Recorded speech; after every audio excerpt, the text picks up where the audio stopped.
Hello friends, Suryansh school of economics YouTube channel पर आप सभी का स्वागत है। मैं हूं पुरुषोत्तम कुमार पाठक। आज हम लोग झारखंड शैक्षिक अनुसंधान प्रशिक्षण परिषद रांची के द्वारा कक्षा 12 विषय अर्थशास्त्र के लिए जारी किए गए मॉडल प्रश्न पत्र में से 5वें मॉडल प्रश्न पत्र पर चर्चा करेंगे। पहला प्रश्न है, समष्टि शब्द के लिए प्रयुक्त अंग्रेजी का शब्द मैक्रो किस भाषा के शब्द से लिया गया है? आंसर होगा ग्रीक। चयन की समस्या उत्पन्न होती है। दूसरा प्रश्न है, क्योंकि हमारे साधन दुर्लभ है। उत्पादन संभावना वक्र का आकार मूल बिंदु की ओर अवतल होने का क्या कारण है? इसका आंसर है बढ़ती सीमांत अवसर लागत। व्यष्टि अर्थशास्त्र के संबंध में कौन सा कथन सत्य है? तो व्यष्टि अर्थशास्त्र के संबंध में है कि इसके अंतर्गत हम व्यष्टि अर्थशास्त्र के अंतर्गत व्यक्तिगत आर्थिक इकाइयों का अध्ययन करते हैं। द वेल्थ ऑफ नेशन नामक पुस्तक के लेखक कौन है? Adam Smith.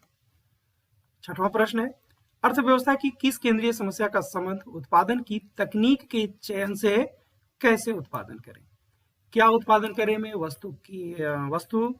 वस्तु को निर्धारित करते हैं, कितनी मात्रा में वस्तु की मात्रा, और किसके लिए उत्पादन करें में हम यहाँ पर वितरण की समस्या का समाधान ढूंढते हैं। सातवां प्रश्न है कि निम्नलिखित तालिका एक उपभोक्ता के लिए कुल उपयोगिता तालिका है। यदि वस्तु की प्रति इकाई कीमत 5 रुपये हो तो संतुलन की अवस्था में उपभोक्ता वस्तु की कितनी इकाई प्राप्त करना चाहेगा?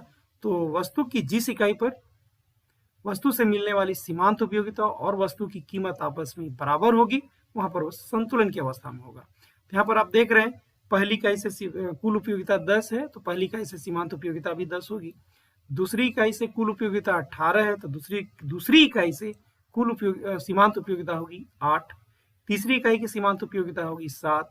चौथी इकाई की सीमांत उपयोगिता होगी 6 और पांचवी इकाई की सीमांत उपयोगिता होगी 5 और वस्तु की कीमत भी बराबर है, इसलिए इसका सही आंसर होगा 5। आठवां प्रश्न है, किसी वस्तु की एक अतिरिक्त इकाई के उपभोग से प्राप्त उपयोगिता कहलाती है? आंसर होगा सीमांत उपयोगिता।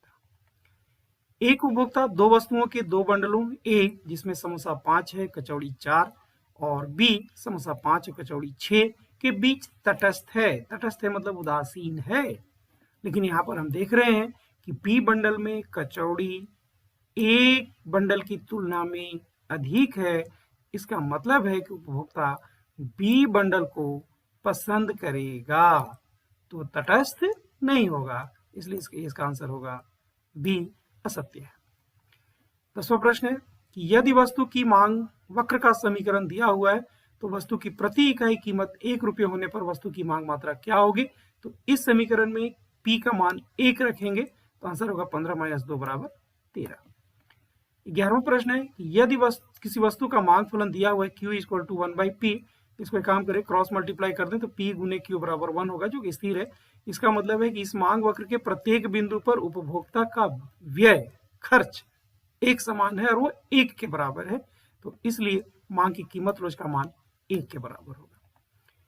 एक बाजार में दो उपभोक्ता दिए हुए हैं जिसमें प्रत्येक के लिए मांग दिखाया गया है इस तालिका में। तो कह रहा है वस्तु की कीमत अगर 3 है तो वस्तु की बाजार मांग क्या होगी?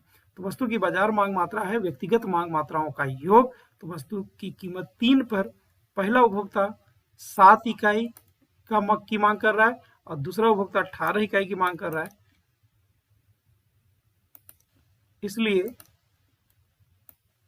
इसलिए 3 कीमत पर बाजार मांग जो हो जाएगी होगी 18 × 7 = 25। इसका सही आंसर होगा सी। बजट रेखा 3x + 4y = 20 की ढाल होगी -3/4। चाय की कीमत कम होने से चीनी की मांग बढ़ेगी क्योंकि चाय और चीनी पूरक वस्तु है। गिफिन वस्तु की स्थिति में मांग वक्र की ढाल होती है धनात्मक। यदि किसी वस्तु की मांग रेखा मात्रा अक्ष के समांतर है तो वस्तु की मांग की कीमत रोज का मान होगा इन्फिनेटिव, चूंकि वस्तु पूर्णतया लोचदार है। पूर्णतया लोचदार वस्तु के लिए ही मांग वक्र एक अक्ष के समांतर होता है। किस साधन की कीमत को मजदूरी कहा जाता है? आंसर है श्रम। 18वां है कि दो साधन श्रम और पूंजी के लिए उत्पादन फलन Q = 5L + 3 के है तो श्रम और पूंजी की 100 इकाई के रोजगार से वस्तु की अधिकतम मात्रा का उत्पादन हो सकता है। तो इस उत्पादन फलन पर एल का मान 100 रख दीजिए, के का मान 100 रख दीजिए और सोल्व कीजिए, तो आंसर होगा 800। साधनों के वैसे संयोग को तकनीकी रूप से दक्ष कहा जाता है जिसमें कम से कम एक साधन की मात्रा कम लगे। समुत्पाद वक्र का प्रत्येक बिंदु दो साधनों के वैसे संयोगों को दर्शाता है जो वस्तु की समान मात्रा का उत्पादन करते हैं।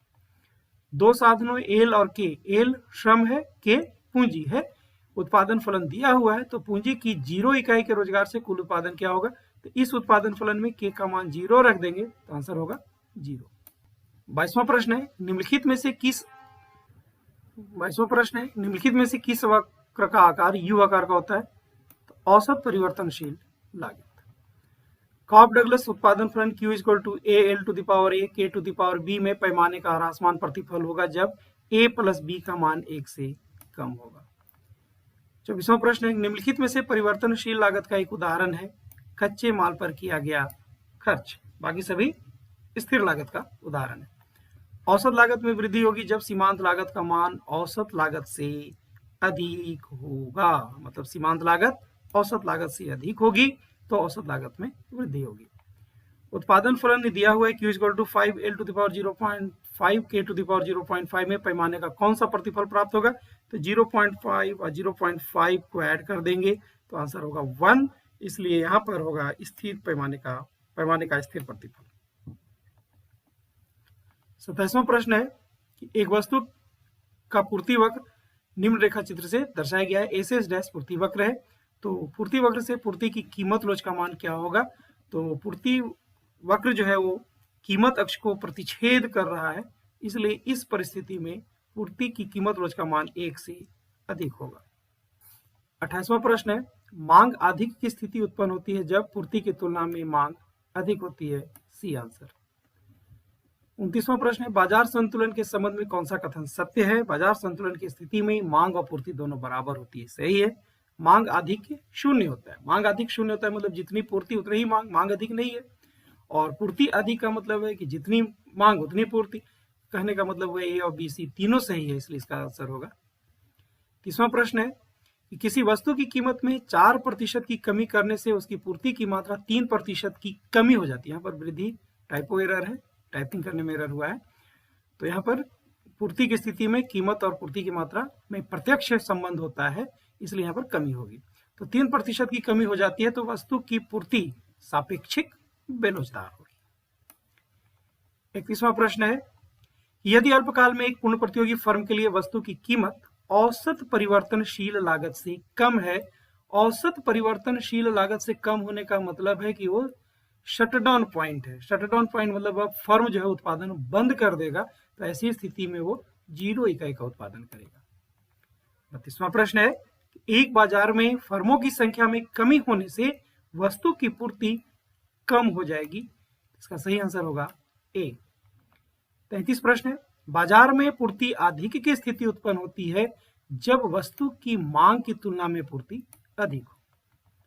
34वां प्रश्न है दीर्घकाल में वस्तु की मांग घटने से साम्य कीमत में कोई भी प्रभाव नहीं होता। दीर्घकाल में फर्मों के प्रवेश और निकास के कारण कीमत न्यूनतम औसत लागत की बराबर होती है, इसलिए मांग घटे या बढ़े साम्य कीमत पर कोई प्रभाव नहीं होता है। बाजार संरचना में प्रतियोगिता घटने से फर्मों के बीच प्रतियोगिता के व्यवहार में वृद्धि होगी। बाजार संरचना में प्रतियोगिता और फर्मों के बीच प्रतियोगिता के व्यवहार के बीच अप्रत्यक्ष संबंध होता है। 36वां प्रश्न है कि एक एकाधिकारी वस्तु की मांग की लोच 1 के बराबर होती है जब सीमांत आगम 0 होती है। किस बाजार संरचना में एक फर्म के लिए औसत आगम वक्र की ढाल ऋणात्मक होती है? एकाधिकार। मांग वक्र का आकार क्या होगा यदि कुल आगम वक्र एक क्षैतिज रेखा हो, तो ऐसी स्थिति में मांग वक्र जो है वो आयताकार परवलयीय होता है। मांग वक्र का आकार क्या होगा ताकि कुल आगम वक्र मूल बिंदु से गुजरती हुई एक धनात्मक ढाल की एक सरल रेखा हो, तो ऐसी स्थिति में मांग वक्र जो है वो मात्राक्ष के समांतर होता है। 40वां प्रश्न है नीचे दिए गए फर्म के लिए सीमांत आगम अनुसूची से वस्तु 6 इकाई के उत्पादन से कुल संप्राप्ति क्या होगी? कुल संप्राप्ति, यहाँ पर सीमांत आगम या सीमांत संप्राप्ति है, तो सभी सीमांत संप्राप्तियों का योग 6वीं इकाई तक, तो 6वीं इकाई तक सीमांत आगम का योग करेंगे तो आंसर होगा 30। तो आज इतना ही। उम्मीद करता हूं कि आज का ये वीडियो आपको अच्छा लगा होगा। समझने में फिर भी कहीं कठिनाई होगी, किसी प्रश्न के उत्तर में आपको कोई कंफ्यूजन होगा, तो आप कमेंट बॉक्स में अवश्य कमेंट करेंगे। आपका दिन शुभ हो। आपका बहुत बहुत धन्यवाद।